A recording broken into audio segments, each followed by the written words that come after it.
You got 72 hours before your dream company's technical interview. They want a full-stack app, React frontend, custom API, deployed and live.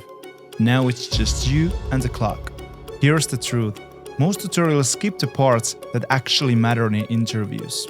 Connecting your frontend to your backend, handling cores without breaking things, and deploying it under domain so it actually works. Today, I'm walking you through the exact setup I've used to ship production apps. React to frontend, Express as backend, and deployment to AWS. By the end, you'll have a live application pulling data from your own API. The kind of project that makes interviewers lean forward. First up, setting up React app and getting data from our API. Then we're tackling cores, the error that kills more projects than any other. Finally, AWS deployment with S3 and CloudFront. You can think of it like a fancy USB drive with a CDN in front of it. Upload your files and CloudFront makes them fast. Simple. Let's create our React app with Vite. Copy and paste this command to terminal. Vite gives us a roll-down option. New, fast, but experimental. We're sticking with the battle-tested default because we're building production apps, not testing beta features. Then hit enter to use npm. Open the localhost URL in the browser. And we can already see our app running. Next, let's install Tailwind because it helps us style our app quickly using simple ready-made classes. Add Tailwind to Vite config, and then after that, in index.css, just have the import Tailwind code block.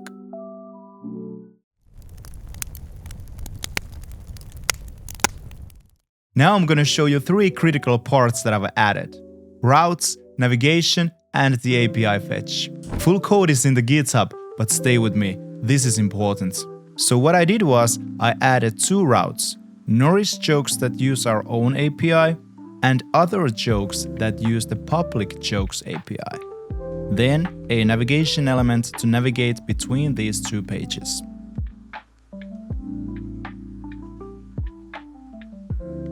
Why? So you can see the exact same fetch pattern works for both. Once you nail this structure, you can connect to any API. Then inside the Norris jokes component, when a user clicks the Get a Chuck Jokes button, it calls fetch joke function that fetches a new joke from our API. I added both API URLs to a constants file. This is how professionals do it. Change the URL once, works everywhere. No need to hunt down 50 different files when API URL changes.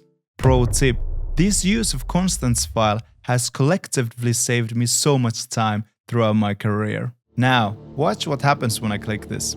There it is, the error that crashed a million beginner projects. You've seen this, I know you have seen this. That red text in your console that makes you question your entire career choice. The one and only course error. But you may ask, what is it? CORE stands for Cross-Origin Resource Sharing. It is a security mechanism that allows web applications to safely request resources from different domains by having the browser verify authorization with third-party servers before transferring data. It extends the browser's same origin policy, enabling legitimate cross-domain requests like accessing public APIs while protecting against attacks like cross-site request forgery. Good news! This takes only a couple of seconds to fix in AWS. Let me show you how. So here's the API that we created in the previous video. If you missed it, links in the description. But simply put, we just created an Express app and deployed it to AWS. Open the API, then select cores, and then configure cores rules for our API. We want to add our localhost URL here. Click Add, and then under Methods, allow Get method and just hit Save. And then changes are published. Let's go back to our app and let's see it working. Boom! We're getting jokes now from our own API without any errors. Oh, and a quick tip. See that clean button I used? I grabbed it from this website. There's tons of modern buttons. Save you from writing 50 lines of CSS, just copy one and use it in your project. Alright, we're halfway there, but the next part is crucial. One wrong setting in AWS and your entire app becomes inaccessible. I'll show you exactly what not to do.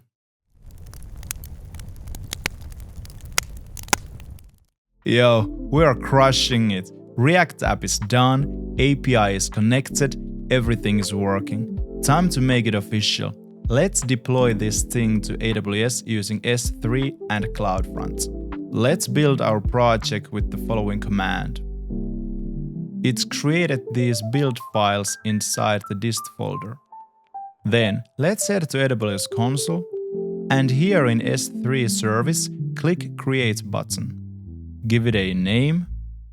This next step trips up so many people.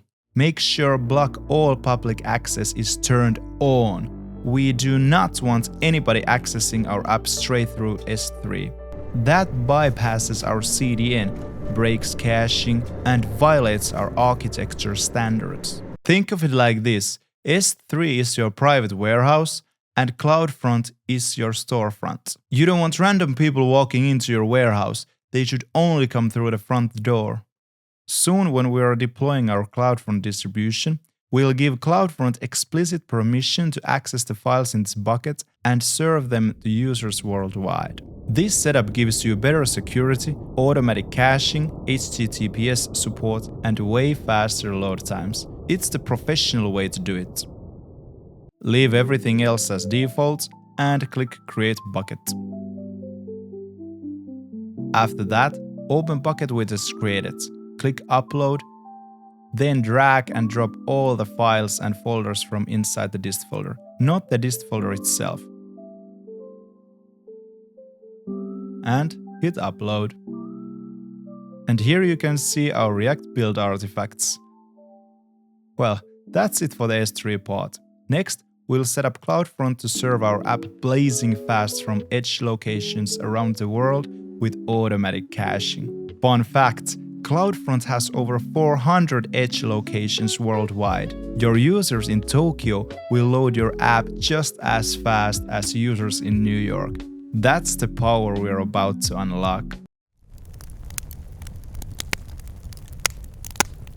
Alright, we have our CloudFront service open. Let's click the Create Distribution button. AWS recently introduced new CloudFront pricing plans to make costs more predictable. Free tier gives you 1 million HTTP requests every month, which is plenty for our React app, and it keeps everything 100% free.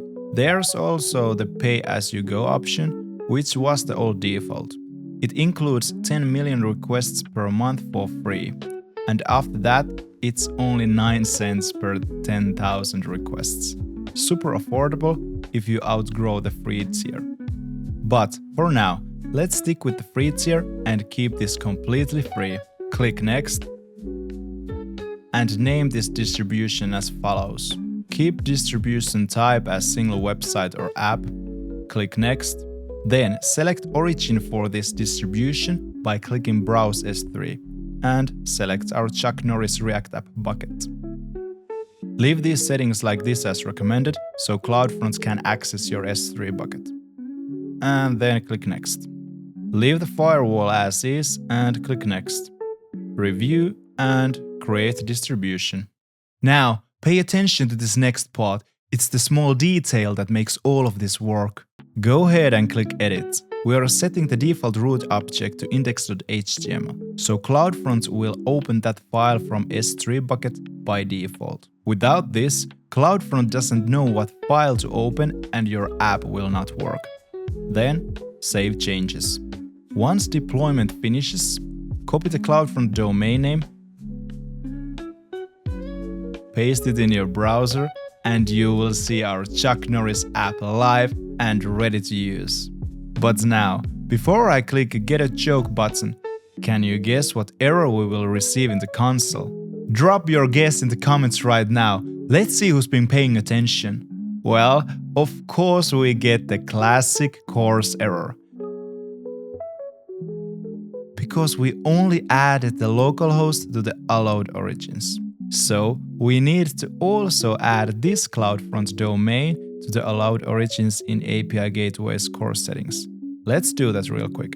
Head to API Gateway and select Chuck Norris API. Click the course and then click the Configure button. Paste in the CloudFront domain name and remove the trailing slash, click Add, and then just hit Save. Now, when we go back to the React app and click Get a Chuck Joke button, it works! We get jokes from our own API. And there it is, a production-ready full-stack app deployed and live. This is exactly what interviewers want to see. You can totally stop here if you want, but let's take it to the next level. We'll grab a custom domain and attach it to our app. I'm talking yourcustomdomain.com instead of that ugly CloudFront URL. In my next video, I'll show you how to grab a domain for literally $3. Add SSL certificate, they are free with AWS. Then DNS configuration that stumps even experienced devs. And what you need to do for an app to be discoverable in Google. Look, you just built something real, not a tutorial project, not a clone, but a production-level full-stack app with your own API, proper course handling, and CDN deployment.